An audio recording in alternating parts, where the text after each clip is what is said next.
All members are present and the Pledge of Allegiance. Okay, tonight we have, I better put my glasses on. Okay, we have the Sierra children, Penelope and Roland. Penelope is in first grade at Heritage. She has Miss Watkins. Parents are Michael and Angel Sierra. Her hobbies are soccer, tumbling, church, playing with friends, hanging out with her family and her cats. Roland is in the fourth grade in Miss Watkins' class. He enjoys soccer, church, playing with friends, hanging out with family, video games, and building stuff with Legos. Hey, Mom, you're welcome.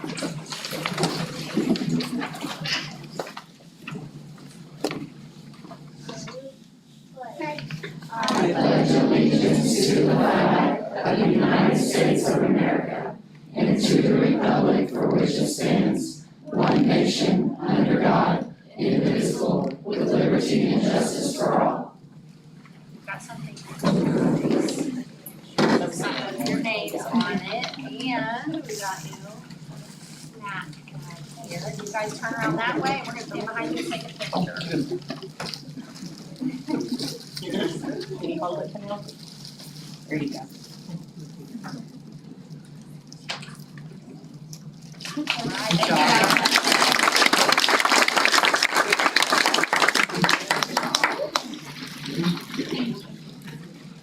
Right, Tiger Board, first up, school climate.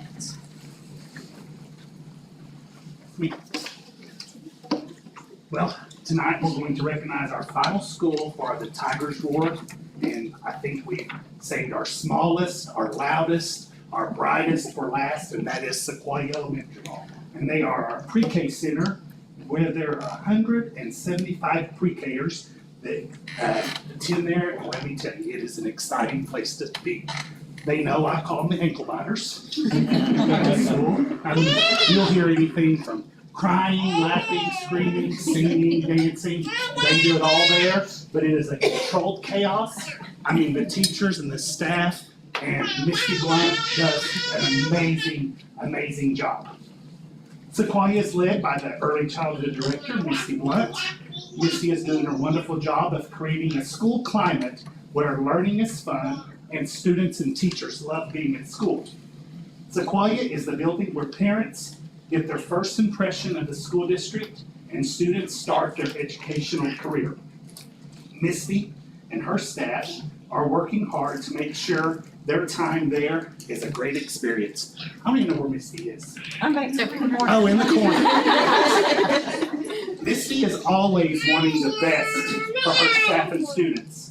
She always speaks up for them when decisions are being made in the district and tries to ensure everyone's needs are met while they are in her building. We just had a wonderful kindergarten signing day where we took all of our pre-Kers to their elementary sites, and that was all of our elementary principals and Misty working together with Victoria, our enrollment clerk, and it was an amazing sight. Everyone just loved it. So I pulled a couple of quotes from our staff survey about school climate at Sequoia. Few says, "I love working at my site. I enjoy the wonderful people I work with and the overall atmosphere, and I feel the leadership listens and cares about what goes on day to day." Now I also have Ms. Faulkner here, who's a pre-K teacher that has 18 years of experience working in the district. And had to kind of twist her arm to get her here, bribe her a little bit. I didn't tell her there'd be all these people. So come on, Ms. Faulkner, you'll do fine. Okay, well, Carr pretty much said what I was going to say, but when I was asked to speak, lots of things came to mind, and so I decided to use her initials for her name to describe her. M is for motivating. She's always motivated us to do our best and be our best for our students each day. I is for invigorating. She is a breath of fresh air. I feel like she's created a positive school climate. S is for supportive. She really backs the teachers and staff. She's always fighting for what is best for the students and staff. T is for teachable. Since this was her first year at Sequoia, she sent out a survey asking us for feedback. And so it made us feel like our opinions were heard, and she's always open to new ideas and searching for better ways to help the faculty and the students. And wise for youthful, she always brings good energy to the environment, and all the students love her. So I'm thankful for her leadership and looking forward to next year.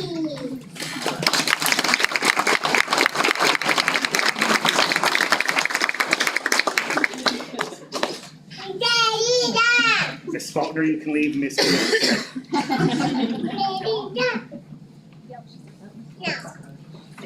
next thing we want to talk about this month is Robotics, if y'all, do you want them to come to the center? Sure. You all go to the center. The ladies.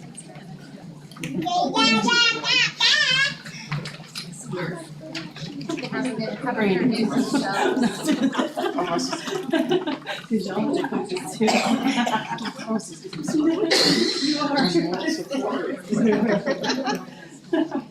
So these are, there you go.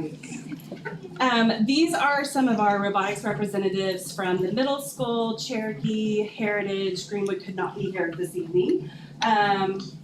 We have, just to give you a little bit of background about our program, we have 5 coaches district-wide that do competitive robotics and Dex IQ with approximately 61 students, middle school or elementary through middle school. So we are super proud. This is the largest we've ever been, and that shows through our enrollment numbers and also our accomplishments this year. I just wanted to go over a couple of our accomplishments this year to kind of highlight these guys because they worked super hard. We start in August with tryouts, begin building, and then we end in last week, May. So it's a full year program. These guys, they build they research, they build their robot, they play a 1-minute game, they document everything through a notebook, they interview virtually in person, they compete with, these guys have competed with teams from around the world. So we are super proud of them and we just wanted to kind of highlight a little bit of their accomplishments this year. So I am Kim Tinsley, I'm from the middle school. I have 6 teams, I have 3 teams represented here this evening. The first team I want to talk about is team something. There's one representative right there. That team is currently ranked 3rd in Oklahoma in skills, and skills is where they have to program and drive the robot. That they are ranked 3rd in skills in Oklahoma. They won the state championship for teamwork, and they qualified for Worlds and traveled to Worlds at the beginning of May and competed at the world level. Curiosity is currently ranked 5th in Oklahoma in their skills. They won the design award at the state tournament, which qualified them for a Worlds, and they won the Inspire Award at the World competition. So that's their trophy that they have there here this evening. So super proud of them. And then Team Ghost is currently ranked 1st in skills in Oklahoma from the state, or in Oklahoma. They won the Robot Skills Championship at the state tournament, and they are actually, whenever we calculate everything out with the teams worldwide, they are ranked in the top 5% of teams worldwide. So I'm super proud of them. Yeah, sure. I have one of my teams here, Tiger Bots, representing. They were ranked 2nd in state on their skills score. They also won the Excellence Award at the local competition, and then at the state competition they won teamwork, and they also won the Excellence Award. At Worlds they represented us well. They really enjoyed that experience.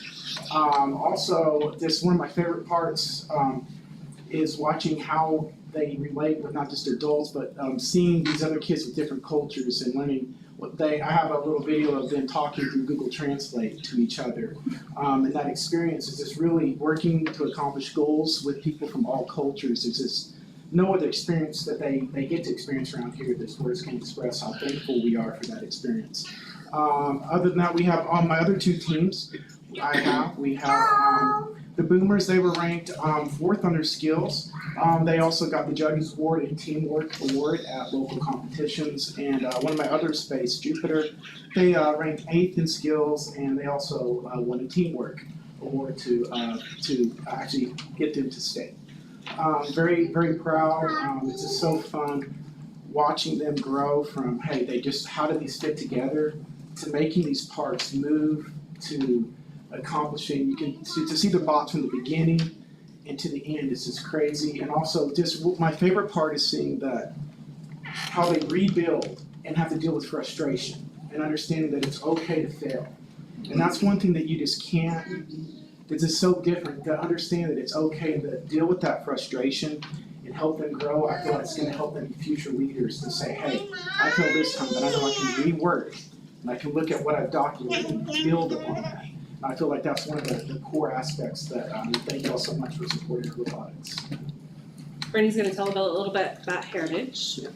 And I also coach with Kristen Wadley, but she was not able to be here tonight. But we have 2 of our teams represented here, the Cogs and the Gears. And then we also have Team Sprockets. We have 3 teams that actually compete, and we have 1 non-competitive team that we work with as well. Our Cogs ranked 1st in skills at the end of the regular season, and they won the Teamwork Award during tournaments and Teamwork Award at the state championship. And then they also won the Sportsmanship Award at Worlds this year. So we're very proud of them. The Gears ranked 5th in skills at the end of the regular season. They also won the Inspire Award, the Excellence Award, and were Robot Skills Champions during the regular season tournaments.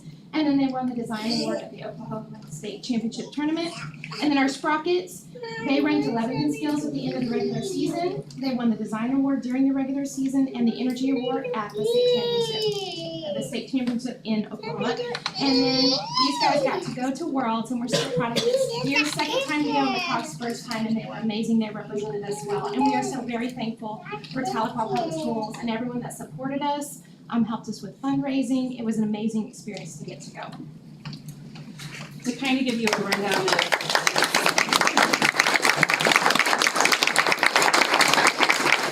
so as a whole organization, elementary and middle school, we have won a total of 43 awards this season. 2 of those on the world level. So we are super excited and proud of all of these students. So they deserve a round of applause.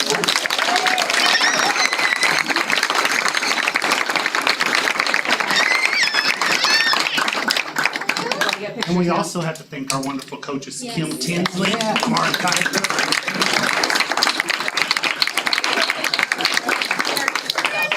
Just your name and what grade you're in, and we'll let everybody say their names. I'm Alex Banks and I'm in 5th.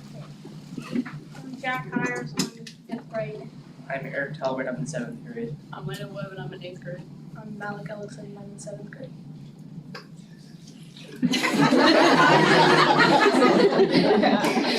I'm Carrie Wiles and I'm in 8th grade. I'm Gracie Franks and I'm in 8th grade. I'm Catherine Britton and I'm in 8th grade.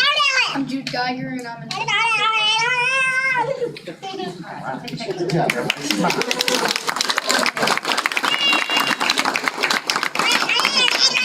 All right, here we go.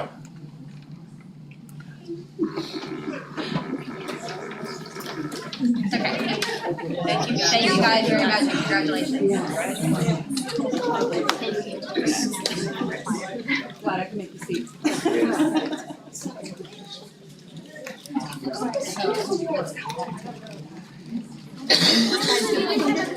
You wanna say? Yeah.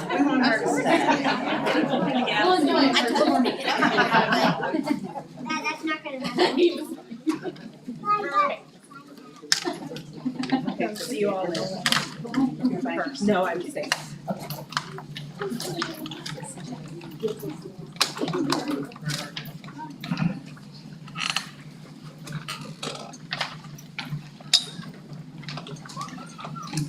Okay, now better hearing and speech month. Good evening, my name is Emily Freese and I'm a speech language pathologist at Greenwood Elementary. And I wanted my team to introduce themselves. I'm Trina Mallory, I'm at Heritage.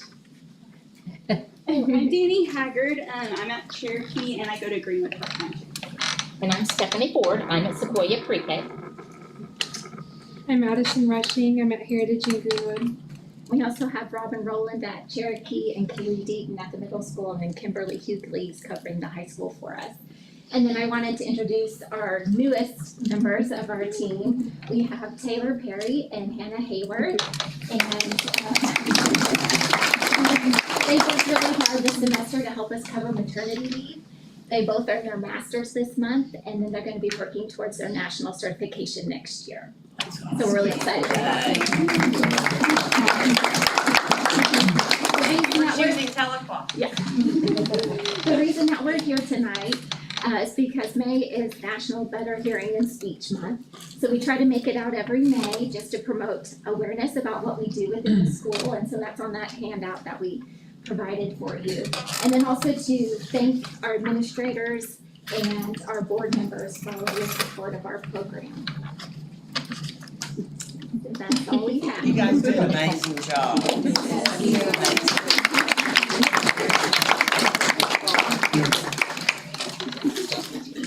You guys are welcome to stay, but you're also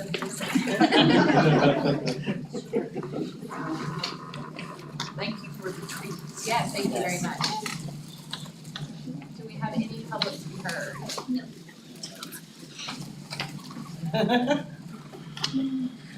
All right, item D, discussion and vote to approve or not approve the minutes from the previous meeting. Do I have a motion? So moved. I'll second. Okay, any discussion? Ms. Walker? Aye. Dr. Eversole? Aye. Ms. Kaufman? Aye. Ms. Crawford? And aye. Item E, deputy treasurer report, financials. Good evening, everybody. So we'll start with the bank balance as of April 30th. $14,338,268.50. Our receipts for the month of April for general fund were $3,743,915.23. You can find those numbers on page 6. Building fund was $50,948.74, page 8.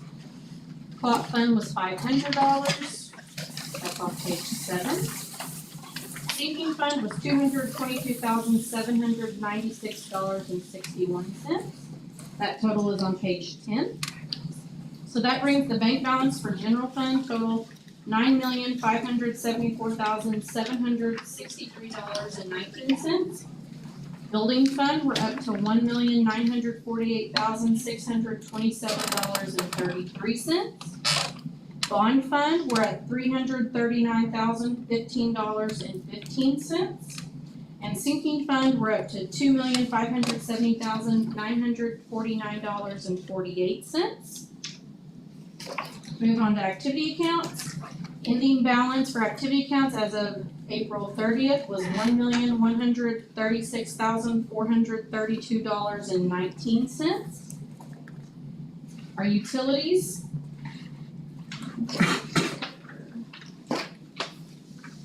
We paid a little bit over $6,000 more this April in electric. We paid almost $3,000 less for gas. And then we paid roughly $870 more for water and sewer in the month of April than last April. I will tell you that our CDs will start renewing. They renew between May and August, usually through the summer. The rates that we're seeing, of course, are very, very nice. Like one that just renewed went from 0.35 to 3.0. So we're seeing a huge increase in those CD rates. So as soon as we get all those renewed, I'll give you guys a rundown of exactly what it was when we get that in. And that's it. Do you guys have any questions?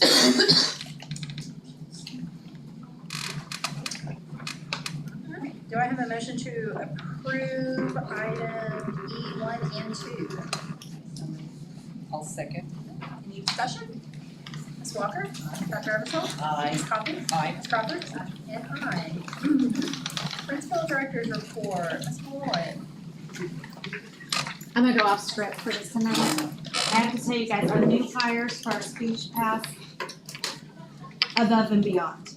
These are hometown girls that graduated from Tahlequah High School. They were our interns, and we had 2 of our speech paths that were going on maternity leave, and these ladies volunteered to do that. We were able to do so, pay for them, but they were willing to do it on their own time. You just don't get grit like that. We got some good ones. I'm very excited to work with them, so that was a nice bonus in this new role. But I am here to introduce to you the Tahlequah Leadership Class of 25. Last time I gave my report about the Outreach Center, we always talk about how our community is a community that shows up and how they care. Well, this is just all of it together. I mean, this is our community coming together, and they're gonna talk to you guys about a program that they wanna bring to Tahlequah Public Schools, and they're gonna be asking you to sign an affiliated agreement. So I'm gonna hand this over to Mr. Carr to introduce our Tahlequah Leadership Class of 25. Just let them how they're supposed to talk in order to make them say their names and what all they do. I'm a proud member of this leadership Tahlequah Class of 25. We meet once a month and go all over the city of Tahlequah and learn about the great things that's in Tahlequah. And there's a lot to offer here, and some things that, we didn't know. We've been to NSU, we've been to the Cherokee County Courthouse, we've been to Cherokee Nation, we've been to Tahlequah Public Schools. I have to say, we were one of the best days. Now, we had breakfast and lunch, so, yes. So when we've been to the hospitals, I mean, it's just, Tahlequah has a lot to offer, and class got together to do this project, and the class always picks a project to do something in the city of Tahlequah. And so when this was brought to the class, it was just kind of a no-brainer that this would be the way that we go. It's already been approved through the Chamber of Commerce, and so now we're just here to present it, and hopefully you will approve it, and we'll move right on with it. So who's first? I'll let Bradley go first. Yeah, we're happy to be here. Carr has been kind of our in to the school, so thank you, Carr, for getting us on the agenda tonight. My name is Bradley Solomon. I'm our class president for class 25. Michael Payne, class vice president. Kay Terrapin, project manager. Christy Eubanks, just love children a lot. So I guess I'm up. So we have a program called Bright Futures. Please, by a show of hands, tell me if anyone's heard of this program. I have. One. I have. I only did because I read the article in the paper. I asked Andy what it was, and she said they're gonna come and tell you all So about it. high level explanation, Bright Futures is an opportunity for us as a community to band together to provide resources that are unavailable through the public school system to our kids in need. So through the program in the school system, there are restrictions and limitations, but through our community in Tahlequah, the possibilities are endless, right? And our futures in Tahlequah, we believe, are extremely bright and can even be more so with the additional help of our community members, our volunteers, our businesses. And so this is an opportunity for us to collaborate as organizations and people, concerned citizens in the community. Bright Futures. It is a program that has already shown success through multiple locations throughout the United States. It is proven, and we have had an opportunity for it to be sold to us as a Leadership 25 group, and Nikki and Carr know all the details. And so we are here to pitch it to you, so you will let us buy it for you. So it was said by Dietrich Bonhoeffer, the test of morality in a society is what it does for its children. Clearly, everyone in this room has a passion for our children, and we as a collaborative organization can continue to grow that base. At Bright Futures, we believe in the inherent worth of each and every child. We believe that every child's basic needs must be met in order for them to learn effectively. Let me say that again. Each and every child's basic needs must be met in order for them to learn effectively. We believe that diversity can be celebrated and should be celebrated, that education is critical to success, that every child deserves a chance at success, and we believe that every community has the resources to meet these basic needs of every child, and that the resources must be brought together. At Bright Futures, we believe in honesty and integrity and that those are the keys to maintaining a pure mission. And we believe in the sanctity of the family unit. We believe at Bright Futures that we're all better together.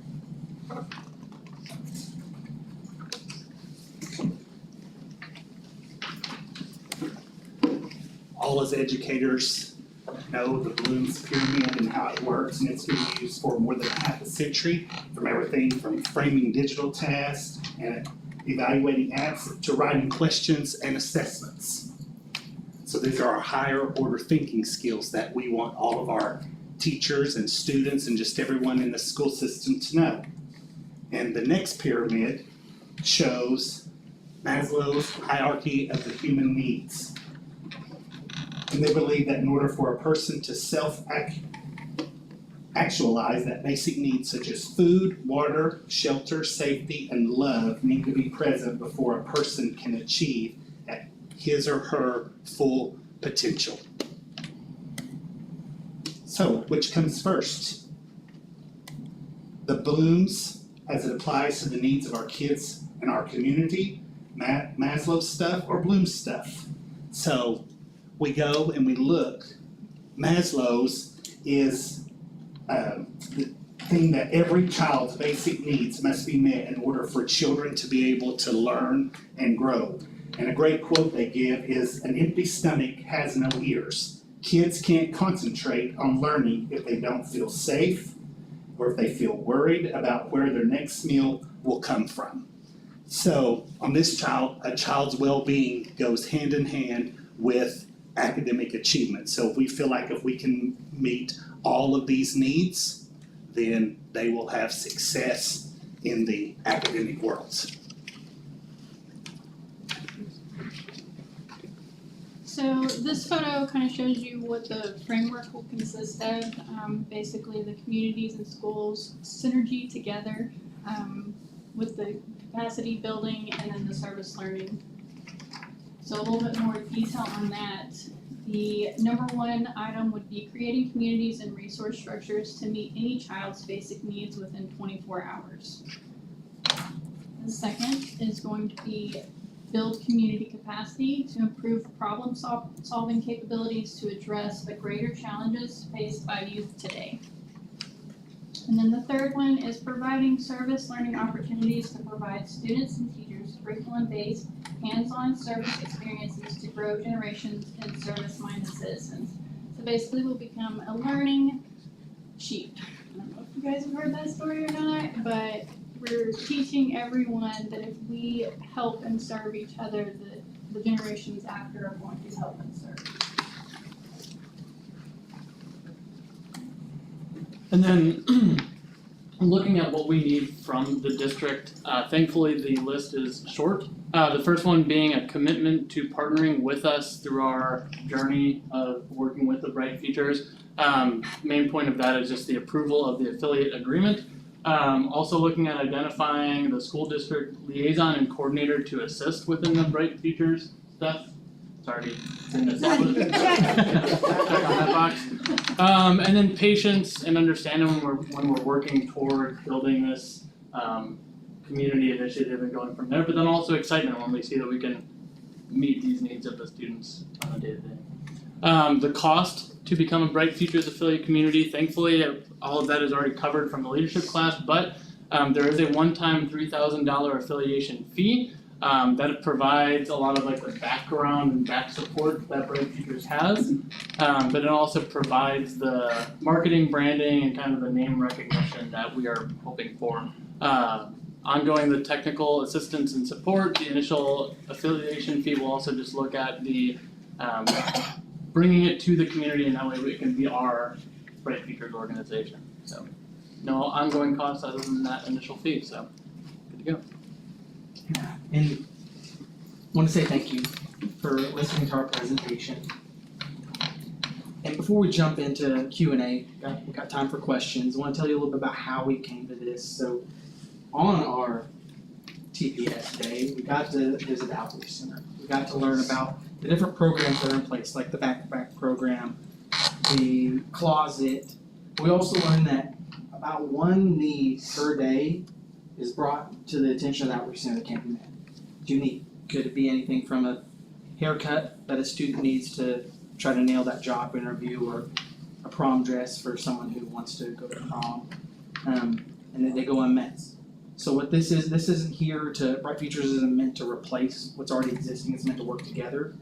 And I think the goal to meet student needs within 24 hours is doable. We've got a community that is willing to wrap their arms around our students, and they just need an avenue to do it. That's what we're here to do. Thank you. One thing I want to add in here, whenever the leadership class came and visited, it was one of the best days. And they came last year, the class before, and they too also jumped in and helped us. And so we had started legs at this, of having community members step up. We use Facebook, and we'll put things out, you know, we need this, we need a prom dress, or we need a haircut, something that we can't always just pay for right then without going through a PO process, or is it something that we can use homeless, we can even tote funds on there. We're limited on things that we can purchase with that. So somebody from our community always steps up. This is bringing together a group that will take this out to our businesses and our churches, and bring everybody together and organize that, brand it, and have a formal way that we can put that out in a media blitz, or where it's not the same people feeling it over and over. We'll have a formal process of how we can, everything will be private, and there's not gonna be any personal information that would be shared from the school to that, but we would have a way to be able to give thanks to our businesses and to our churches and our community members that reach out and feel a need, but not giving any personal information on our families. We're also gonna have the opportunity to have some students help us from the high school. We had 2 students that were nominated for our National Honor Society that will serve on that board, and they will be able to help set up volunteer opportunities for high school students to come and fill backpacks and help with things within the community to kind of give back in that circle of empathy, where we're teaching that, and help us on media and posters and building things like that. So we are very thankful, so we really hope you say yes. Say yes to the dress. Yes. I have a couple of questions. So I think I understood that Alcohol Leadership, based on the fundraising that they do, is willing to pay the initial $3,000 fee. And so we're just agreeing to this. And I'm aware of some similar type, like there's one for foster kids that somebody needs a car seat, and you can go sign up and you get an email saying, you know, someone in your community needs a car seat, and you can respond to that. But I assume this is for both like service or volunteer opportunities. When you say a kid needs a haircut, someone can say, bring them to me, I will cut their hair, or someone can give money to pay for a thing that needs to be bought. And there's going to be some type of where people can sign up, or they can follow a Facebook page or whatever it is, where if you've chosen to be in this circle, you get notification anytime that there is a specific need. Is that? Yes, ma'am. And notification when it is met as well. So that way we're not having. You know, like for example, the prom dresses. When we put that out a few years ago, we needed this specific size. Well, we got like 10 in that size, and so it's very more formal, and it's going to be more fit the need and fill the need. And is it an app? Is it email? What is the actual communication process? So we have a training tomorrow. We will find out tomorrow. I think when we say yes, then you guys can come back and tell us. Yes. And we would love to give reports also at the chamber and here. On the school side of things, our building principals already have a great process through their care teams, where that's how they let us know when they have a need that needs to be met. So we've got that on our end, so this just gives us a formal side to ask. So we're not putting it on our personal Facebook pages and getting the same people filling those needs. They use it in my Emma public school, and they use it well. My mom helps, her church is very involved in it. It's a very good thing. And they have done their research. They have talked to the several other schools that have done it. They've really put a lot of legwork into this, and so I'm excited to see what they can do with it. Any other questions? Sounds great. So the actual voting on this is a little bit later on our agenda. You guys want to stick around, but thank you for coming. Just wink if you're going to say yes.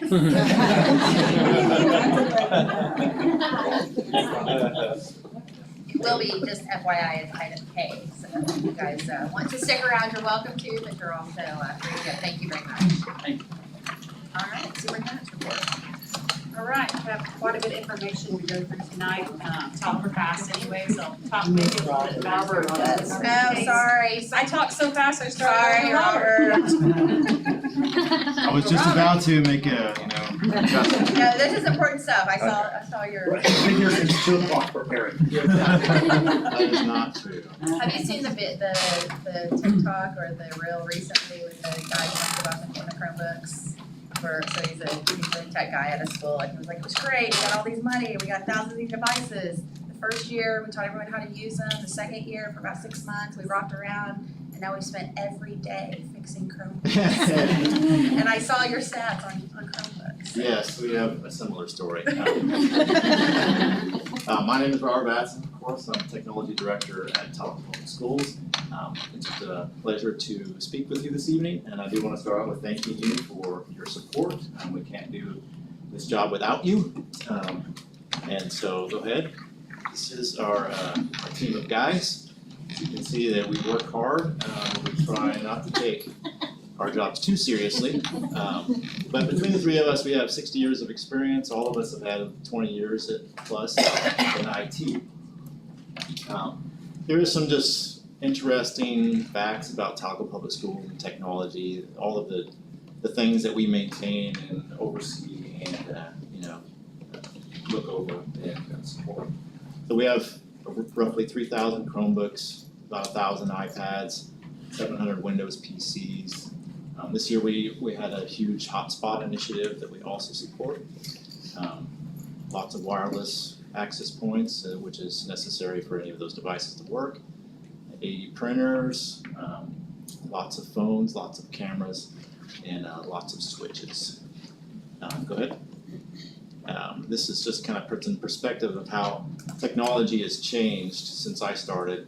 On a daily basis, we have over 1,468,006 megabytes of traffic in our internet connection. So everything depends on internet. Go ahead. Again, we can't do this without a great technology team, and I love my guys and do a great job. This is Jason Reaney. He's new to the district, well, newish.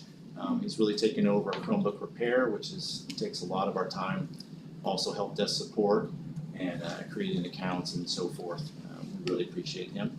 Of course, this is Curtis McCullough, our installation technician. He does all of those things too, but he's mostly involved in cameras and low voltage, so intercom, door access, all of that stuff. He's our guy. And this current year, we've replaced a lot of cameras, so he's been really busy and has done a great job. We also employ 2 student workers during the year. They work very minimal hours, but we have kind of more of a crew for the summer to do all of the Chromebook cleaning and repairing and fumigating. But we've actually had them this last month on an initiative for repurposing our old machines, and so we've been able to offer those PCs to teachers and staff at a great discount. But it also allows us to get them to do work and take in money for the district, so it's been a really very successful program. Here is our technology work order performance. I didn't want to compare it directly against Brad's, but I did mention that I wanted to tell him that our technology is outperforming him, but we'll keep that quiet and don't tell him. I joke, Brad is doing a great job over there too. We definitely have significantly less work orders than he does. But one of our main goals was to get our resolution time under 3 days. And we started at like 5 at the beginning of the year, and we've dwindled that down to 2.78. So we're under our goal, which is above our goal. We've exceeded our goal by being under our goal. As you can see, the majority of our work comes from the high school. The majority of our workload comes in August, which of course is when everyone comes back, and a lot of that is Chromebook repairs. Okay, so COVID money has allowed us to do a lot of projects. These are the things that we have implemented this year. I won't go all of it, but some of the bigger ones is implementing Vigilon security cameras, which are great. They do a really good job, and higher quality tracking of all of those kind of things is a great addition. We've also recently finished the intercom at Greenwood and Cherokee, which has been a great addition. And of course, our phones, which took a long time to implement, are finally done, so we're excited about that. And last but not least is last week we finished off migrating to our new website, which also has a new app, and so we're really excited about what that will just be a success. All right, here's our last slide, and it just shows you the things that we're going to be working on this summer. So we've got a lot of things going on. A lot of them we finished this year, but we've still got a lot of things coming up. This will be, almost all of this is infrastructure, so it's pretty much making our wireless faster, making our network faster, connecting our sites better speeds, and so it's all around it's a good thing. Also, I'll mention that we are changing our internet provider to consolidate it, so we're excited about that partnership, and we know that it'll be a good thing. And that's our technology. So, do you have any questions or? You did a great job, I'll also Robert. do Great job. passwords, like how long are passwords good for? Okay, so I think our current structure is every 3 months we change passwords, which is, it's a challenge for teachers, but they've been very effective. We did last year turn on two-factor authentication, which is kind of become like the standard for security. But yeah. Thank you so much. Thank you very much. Sorry I will begin just by saying thank you to Robert and his team. Robert is someone that works hard every day, that I have been able to absolutely just not worry about technology.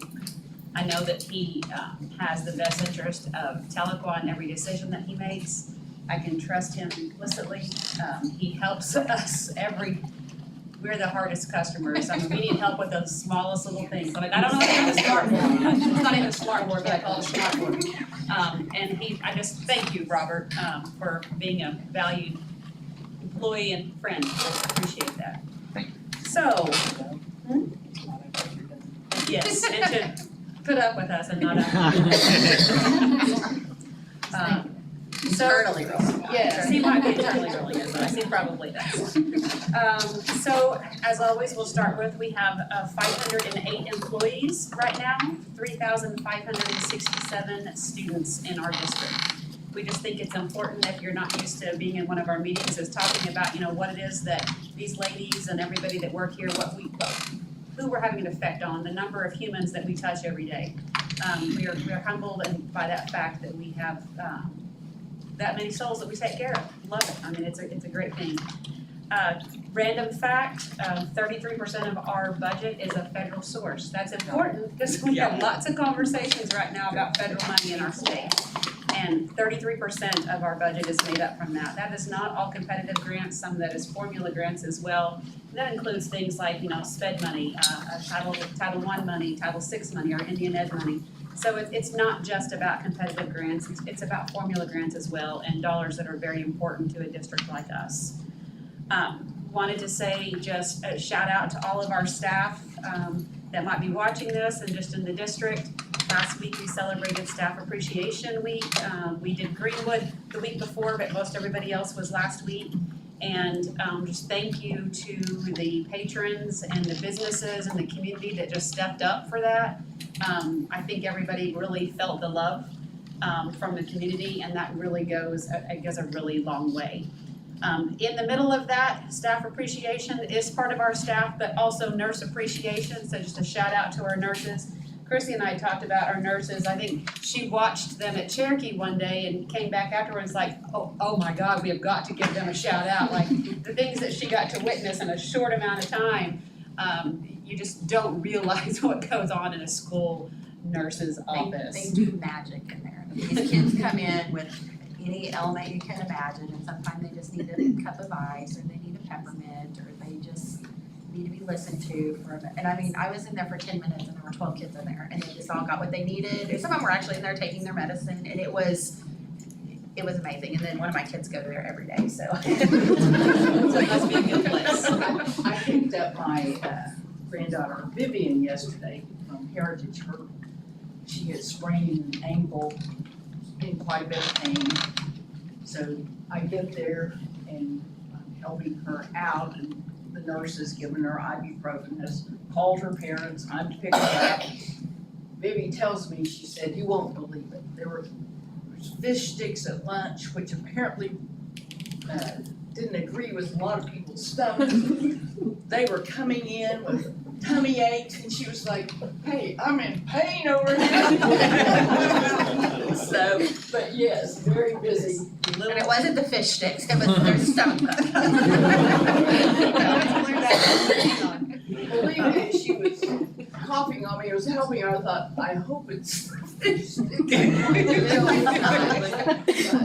It's going around. That was the complaint. Yes. Also, this month, May 1st was National Principals Day, and we just want to have a shout out because we have 7 of the finest principals.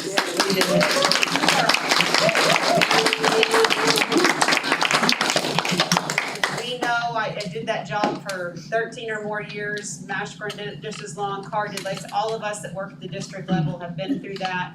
And we know how hard that job is. We know how rewarding that job is, but how draining that job is.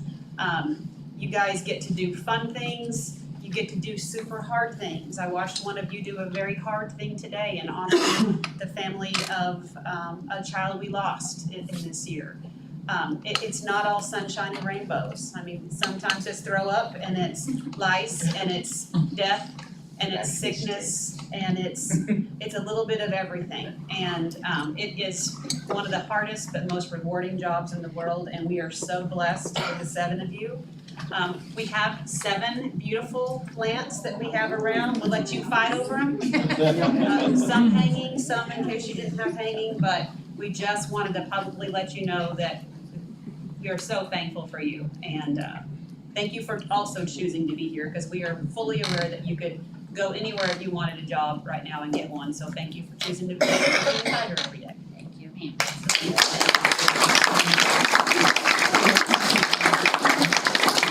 I'm gonna change the order of some of the other things I have on here. So I love when kids reach out and give us information. And I have a young man that I wanna give a shout out to. I think he's watching it on whatever we put this on. See, Robert, I can't, Kurt's like, I don't even know who put it on YouTube. But Connor Tiller has been emailing me and sent me a letter in the mail. Also, see Connor, I've got it. And he just had some ideas on how to make this place better. And I said I was going to read this. I had permission from his mom to use his name on here today, but these are some things that he thinks we can do to make TPS better. He wants us to have a phone ban. He wants everyone to wear masks, school uniforms, no smoking or vaping, better food, better pay. Thought everyone would like that. Number 7 was better food again, so I was like, no more fighting. He wants better learning. He wants to make everyone bring their water bottles and no more energy drinks. And he said, this kind of, dear Talbot Public Schools, can you please make us wear school uniforms next school year? Can you also ban phones next school year? I want a phone ban and school uniforms next school year.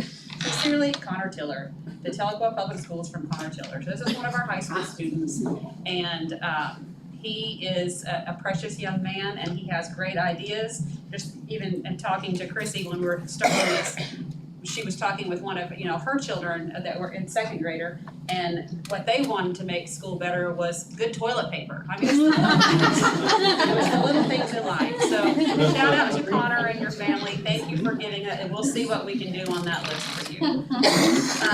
Enrollment numbers right now, we have, I mentioned 3,567 students.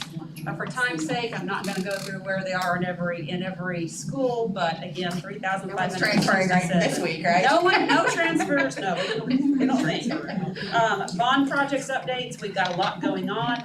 Our field update, underfield drainage and concrete curbs are complete. Turf is scheduled to be delivered the week of May 19th. Installation will begin May 22nd, and it should be and will be completed by mid-July, so we can start practicing all the different things we'll be doing on that field. Our athletic facility, the foundation is complete. Slabs should be poured right after school is out, and the pre-engineered metal building will be scheduled for delivery the week of June 5th. So we should start to see some red iron, some things going up on that hill, and it really is way up on that hill, so it's gonna look pretty exciting when you see it. Cherokee Elementary, construction fence is installed, canopy on the end of the old bus line where the new addition will be has been removed. Footings and paintings, demo will begin 5:15. Building demo in the old cafe right after school is out. At Greenwood Elementary, the construction fence will be installed as soon as school gets out. Partial asphalt paving removal has started and stopped. We ran into some issues with this, and additional groundwork is going to be needed, and money. We ran into a very expensive issue on the parking lots at Greenwood way back when. The big hole in the ground? Yes, well, evidently when those parking lots were done years ago, they maybe weren't done correctly. Sorry, whoever I'm calling out on, whatever. But we're gonna have to go back in and do stabilization like we did on our field. And so we're gonna have to remove a bunch and then put a bunch back in. And it's gonna cost us probably $100,000 that we didn't plan for. So it's a good thing there's a little bit of contingency, but we really would have rather used that money on something else. So I will keep you updated on that. That's my timer, I gotta stop talking. So that's where we are in that, so that's why you've seen that started and stopped, but we'll get right back on that as soon as we can. Legislative session, we did have some big news yesterday. The governor and the legislative leaders announced a budget deal yesterday with $678 million in new money for schools. It's not been voted on, but it was announced publicly that they have agreed on that. The process is going to be starting in the next couple days to get that taken care of. What that really means to us, it's an increased annual investment of nearly $1,000 per student. It's a 59% increase in public school funding in our state over the last 6 years. So they are hearing people and they are moving. In a nutshell, what that means for teachers, there is a teacher pay raise. It's tiered on years of experience, anywhere from $3,000 to $6,000. They do have some discretionary and weight changes. The weight for transportation will go from 1.3 to 2. Small school weight will go up. Economically disadvantaged weight will go up, which is good for us because we are about 70% economically disadvantaged.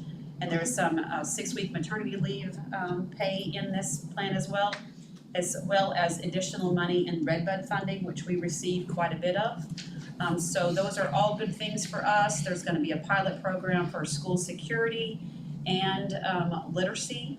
And when we watched the press conference yesterday, I was afraid because we have 7 officers that we would be out of the running for that, but they clearly said on the press release that it's going to be divided between all school districts, so I think we'll have a small piece of that as well. They said that passed out of the House committee today, and it was specifically asked, and they said it will be divided equally. To all of them, so that's good to know. I mean, I probably shouldn't say what I was gonna say, I won't say it. But so those are all good things to come, waiting for that to all happen in the next week or so, because they're about out of time.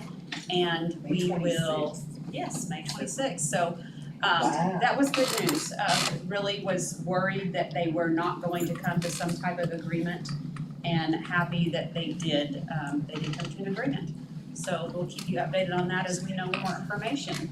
And then the last couple of things that I'm gonna talk about, I went ahead and did a PowerPoint because a lot of it is numbers. Probably can't read that on this, but I will give you the highlights of it and share with anyone who would like it. So the Oklahoma School Report Card data came out recently, and that was from last year, the 21-22 school year. And so depending on the level of the school, there are 5 to 6 indicators that they get a letter grade on each site. And so academic achievement, academic growth, English language proficiency, chronic absenteeism, and an overall grade. So obviously, we want kids to do well on a test on any given day, but that is exactly what that is. It is a test on any given day from an 8-year-old. That's a snapshot view of a child. And I am very glad that we have the academic growth category on here as well, because I think that's what we really should focus on. I've always been very clear about how I feel about that one day of testing for a child. That we talked earlier with Bright Futures about kids that come to school that maybe haven't had anything to eat that day or have come from traumatic experience that morning. It's a lot of stress to put on the shoulders of a baby. And our principals and our teachers do a very good job of trying to make it less stressful for children, but it's stressful for children. So there's an academic achievement score and an academic growth score. And as you can see, Cherokee had a C on the academic achievement, but they were right above the state average. Academic growth, they were well above the state average with the B. English language proficiency, we had a D on that, and we've got some things we're going to be working on that already that we're going to talk about in a minute. Chronic absenteeism are students that are gone more than 10% of the time.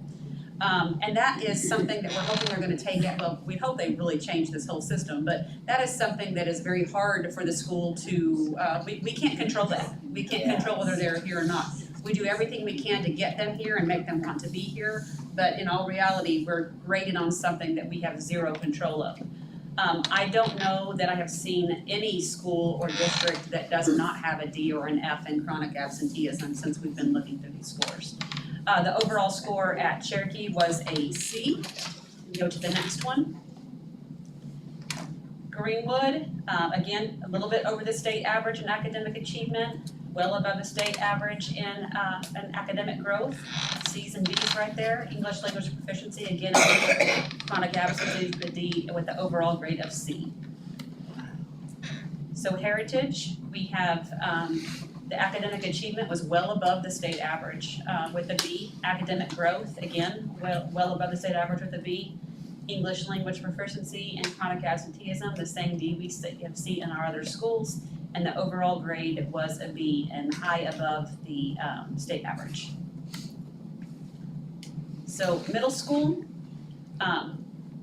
look at that academic achievement. That's way above the state average. I think that's something really to celebrate right there. Academic growth, again, both B's on those. English language proficiency, that was a B for the middle school. Chronic absenteeism, when you get to the middle school, high school level, it's even harder to get those kids to come on a regular basis, especially with a few years of COVID where they weren't here or they didn't have to be here. And so you can see that the grade is an F on that. But again, we don't control that. So her overall grade at that site was a B, and I really believe that would have been an A if we wouldn't have had that chronic absenteeism. On the high school, they have another indicator on there, post-secondary opportunities. So high school had a well above the average on academic achievement with a C. They have a graduation component that they have a C, but you can see the orange is us in the state, so they're all above the state average. English language proficiency, a C. Chronic absenteeism, the grade we hate to say, and post-secondary opportunities was a B, and look, that's much higher than the state average. And her final grade was I can't read this because it's so small. Something else we've been gathering in the spring is survey data, so we wanted to give you a little bit of that information. And so we can split to the next. We skip a few. Oh, I'm sorry, let's go over the glows and grows. So I tried to find some, bright things that we've already really talked about, but all 3 elementary sites were above the state average and 3 out of 4 indicators. All 3 elementary sites were 14 to 18% above the state average in academic growth. And again, what we think is the most important. Above the state average on academic achievement as well. Heritage was above the state average in the overall category with a B letter grade.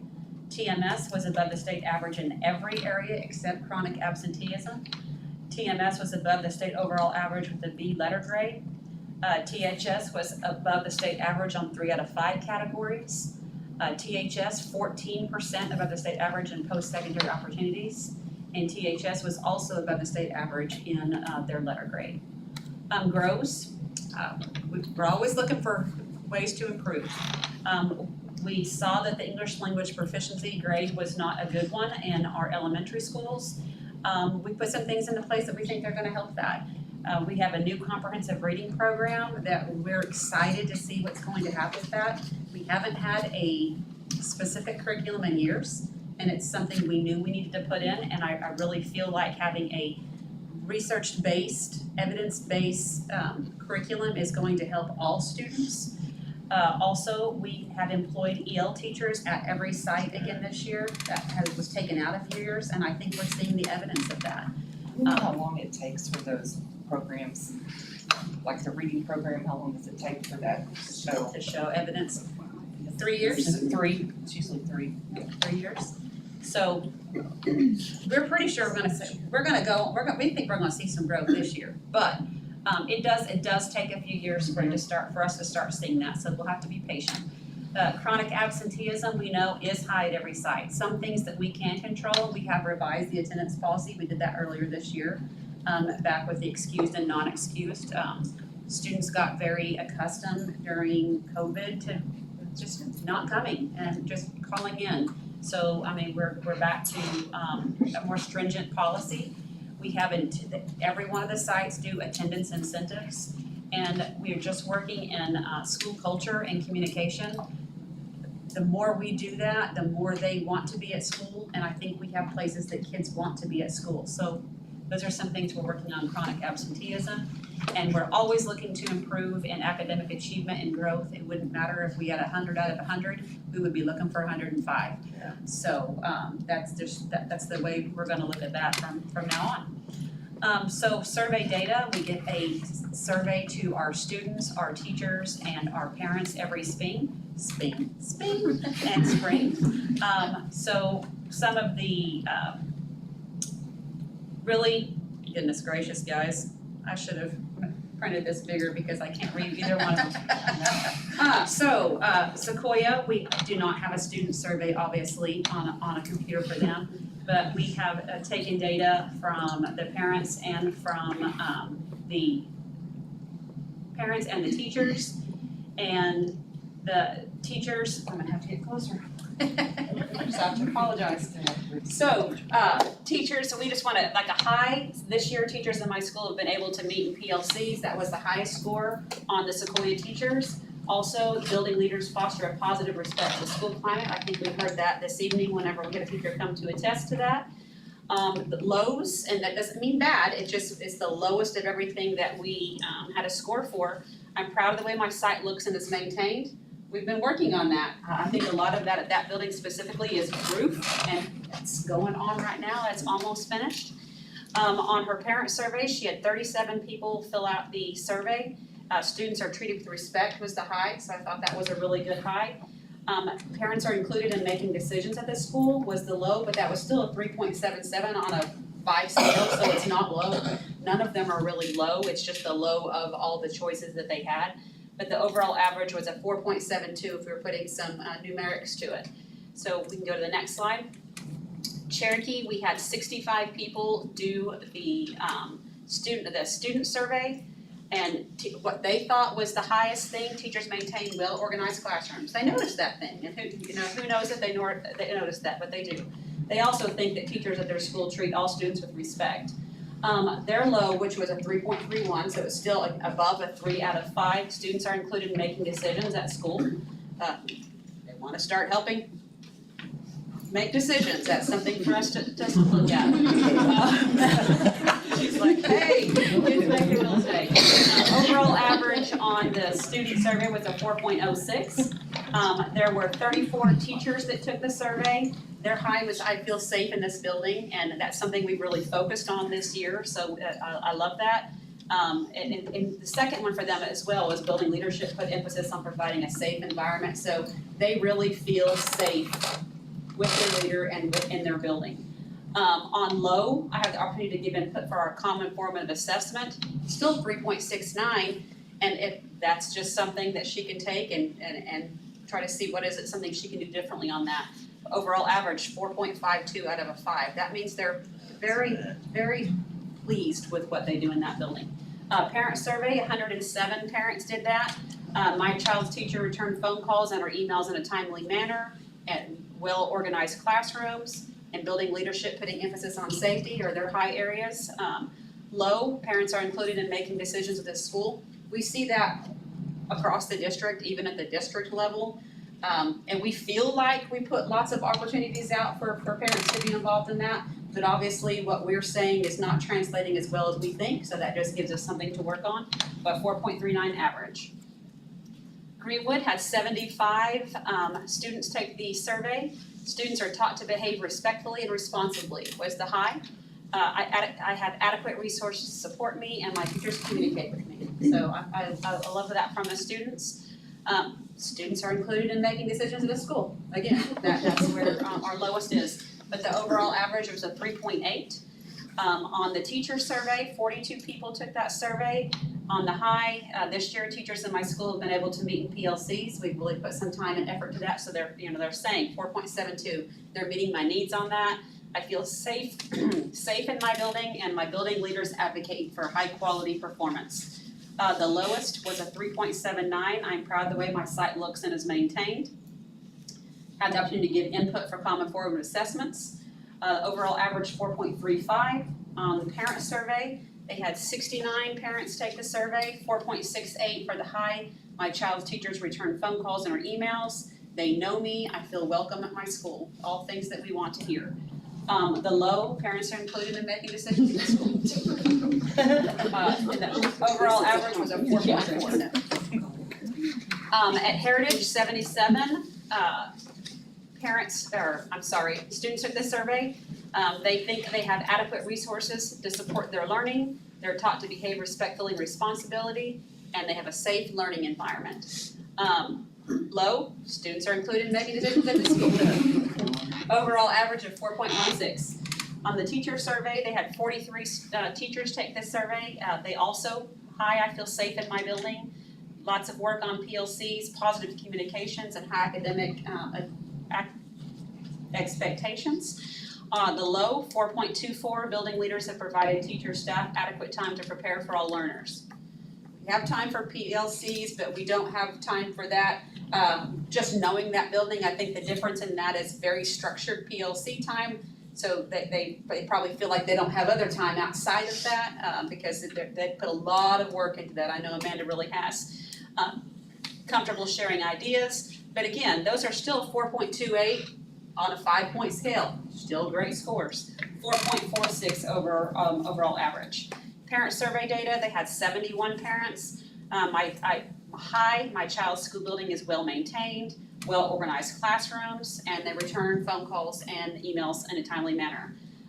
Low, guess what? Parents aren't included in making decisions at the school. So 4.22 is the overall average. We do have a reoccurring theme that we know one thing we want to put on our goals for next year. Tahlequah Middle School. For their students, 441, because all of her babies take this survey. Teachers maintain a well-organized classroom. School rules are consistently enforced. I thought that was really good, especially at a middle school level for them to think that. Building leadership puts emphasis on safe learning environment. Low, students are included in making decisions at school. Also, on the teacher survey, we had 51. They feel safe. Both safety at the very top of that and positive, respectful school climate. On the low, building leaders involve staff in decision making. So I think sometimes we do it for people because it's easier. That when I self-reflect on why those answers come out. Parent survey data, 108 survey takers. My child's teacher returns phone calls or emails in a timely manner. I am comfortable talking to the staff and they are knowledgeable in their content area. The low, my child's teachers know me. I know my child's teachers. That's kind of that shift where you go from elementary to middle to high, and it's something that we know that happens. And this just, it reaffirms what we know, but we know we've just gotta find a way to make that different. 3.77 average. Tahlequah High School, we had 513 students take the survey. Well-organized classrooms, adequate resources, and my teachers communicate with me. The low, students are included in making decisions at this school. 3.3 average. Teacher survey, there were 88 people that took the survey. This year's teachers have had time for PLC, I feel safe, and safety. So those are the highs at the high school. The low, I'm proud of the way my site looks and is maintained, and involved in staff and decision making, with a 3.7 overall average. And the parent survey data, there were 149. My child's teachers return phone calls and or emails in a timely manner. Safety and building leadership returns phone calls in a timely manner. The low, my child's teachers know me, I know my child's teachers. So we see that same trend in anything after they get out of the elementary level. And parents are included in making decisions in school. 3.5. Central, we had 27 students students take the survey. I have adequate resources, well-organized classrooms, and effective procedures in place to support learning. They're low, students are included in making decisions at this school. 3.62 average. Teacher survey data, they have a smaller number because they're a smaller building, they have 6 people. Building leaders foster a positive, respectful school climate. They hold high academic and behavioral expectations. And on the low, I am proud of the way my site looks and is maintained. So we've heard that a little bit. I mean, and that's something that's really stuck out to me. What we need to go back and figure out what it is that they see that and it makes them see us like that. 4.61 overall average. And the surveys for parents, 7 people took this survey. My child has adequate resources to support him or her in their learning, respectful and responsible, and safety.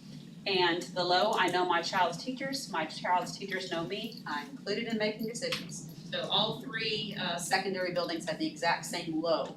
Again, I would point out, they're all usually right there at a 3 out of 5, even when I say low, for a 4.22 average. We did have some district level data, and we tried to take that out, and so we were trying to be specific on the questions so they could answer questions about us and some of the things that we do. The highest rated was district leadership puts an emphasis on providing safe learning environment for students and staff. And I loved that at a 4.66 because it was one of our main district goals. And district leaders provide a positive, respectful school climate, 4.6. Very proud of that as well because it's something we really wanted to focus on this year. Our low, surprise, surprise, we involve in this decision making. And provide professional development that meets my needs. That's from a teacher standpoint. So they're telling us, hey, we know you're doing PD, but we want something that speaks to us. So again, that gives us something to look at. Parents data, 3.99 on positive communication. Do we understand the most vulnerable population of our students? Was a high as well, 4.26. District leadership puts an emphasis on safe and learning environment, 4.4. And our student survey data, we had a question about leadership and safety, and they rated us a 4.86 out of a 5. So I know that was a lot of information in a little bit of time. So it sounds like we need to do another survey and say, how can parents and students be involved in this? Maybe Connor will write me some more notes. We did a survey on PD just 2 weeks ago. Yes, we did. So we have tried to be data driven in our goals this year. You know, we started out with specific SMART goals for the district and for every school. Even within school departments, they did that. We have meetings in the next couple of weeks to go back and look at each of everybody's goals that we set to see where did we reach our goals, what do we still need to work on, and some of the things that we will use this data as we look at those goals to see if we met what we set out. That way we can start for next year and we'll know where we need to go from there. And I think that is the end of my report, unless you have any questions, and everyone says, please don't ask questions. Yeah. Great job, yeah. Alright, item H, do I have a motion to approve items H1 through 8 surplus? Second. Any questions, discussion? Ms. Walker? Aye. Dr. Eversole? Aye. Ms. Kaufman? Aye. Ms. Crawford? And aye. Item I, discussion and vote to approve or not approve the following bids and quotes. Items 1 and 2, do I have a motion? I'll make a motion. Any questions, discussion?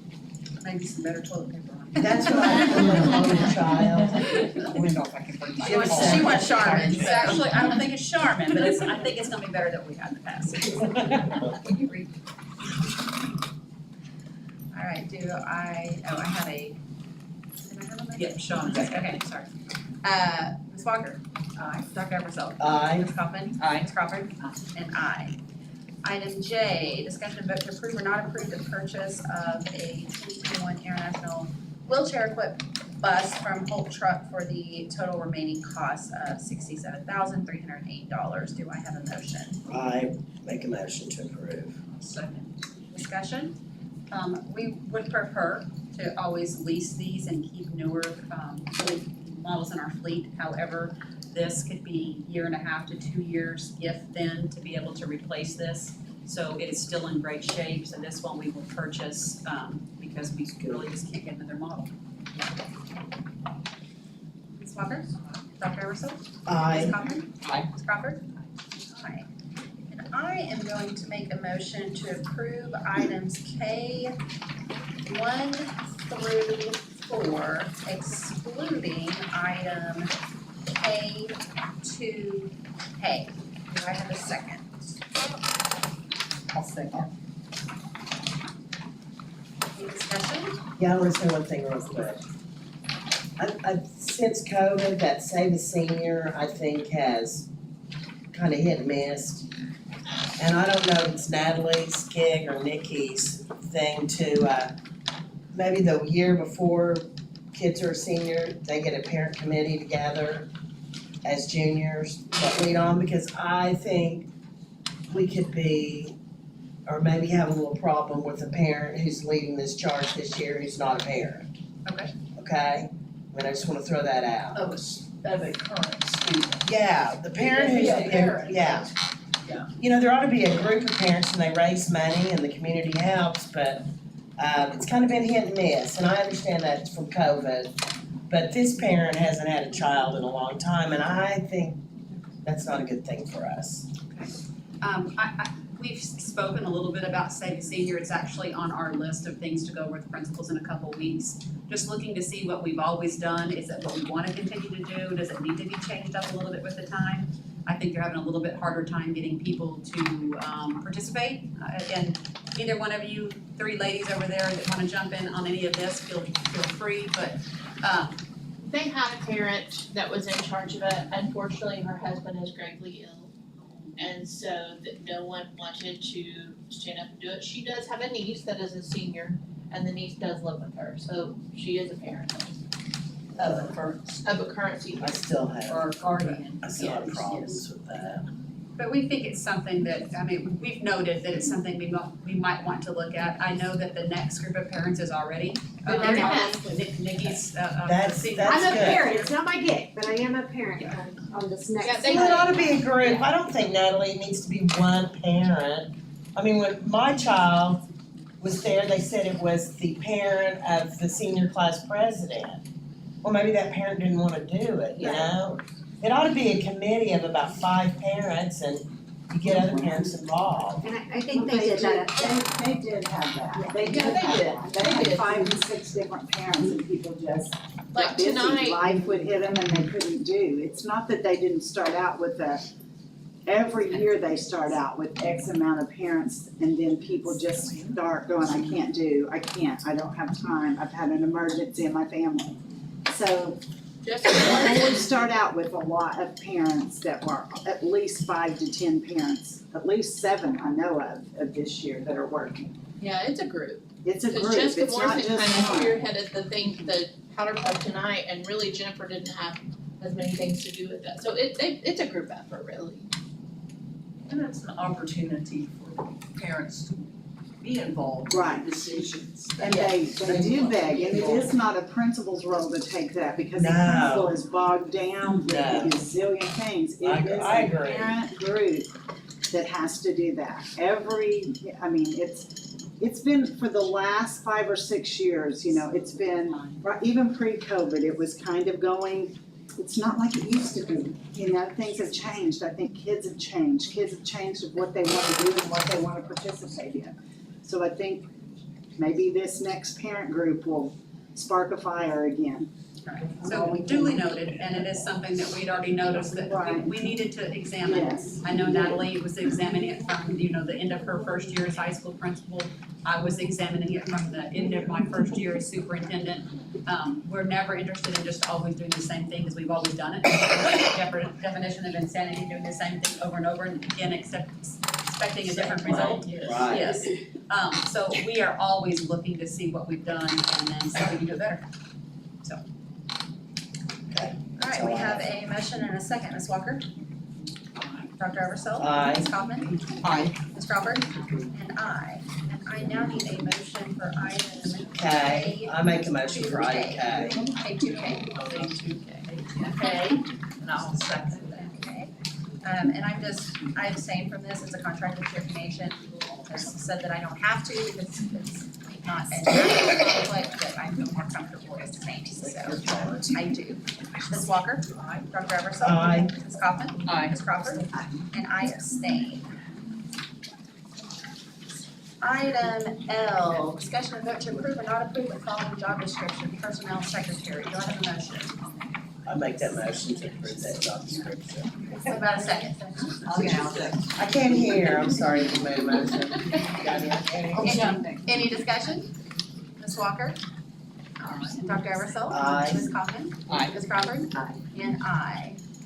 Item N, discussion and vote to approve or not approve the following scheduled encumbrances, item 1 and 2. Do I have a motion? I'll make a motion. I'll second. Any discussion? Ms. Walker? Dr. Eversole? Aye. Ms. Kaufman? Aye. Ms. Crawford? And I. I make a motion to approve items N 1, 2, 3, 4, 5, and 6 with the following. Christine Prager, Greenwood Elementary Teacher, Terry Mattis, Greenwood Sped Teacher pending certification, Naria Wari, Heritage Elementary Teacher, Yasmin Kazada, Heritage Elementary Teacher, Heather Wright, TMS Social Studies Teacher pending certification, Brady Pittman, TMS Special Care Para, Kevin Benson, TMS Sped Teacher pending cert, Jessica Cook, THS Special Care Para pending cert, and that is an addition, pending cert. Joseph Knapp, THS Science Teacher, Cody Kerr, THS History Teacher pending cert, Robert Kenyon, THS English Teacher, Amber Pear, Heritage Elementary Teacher, Kristen Williamson, THS Band Instructor. Do I have a second? I'll second. I'm sorry, did you call the OPAT educator? No, because it wasn't highlighted. Sorry. Including Tessa Sweeney, OPAT educator. Yeah, thank you. And I have a second. Any discussion? Ms. Walker?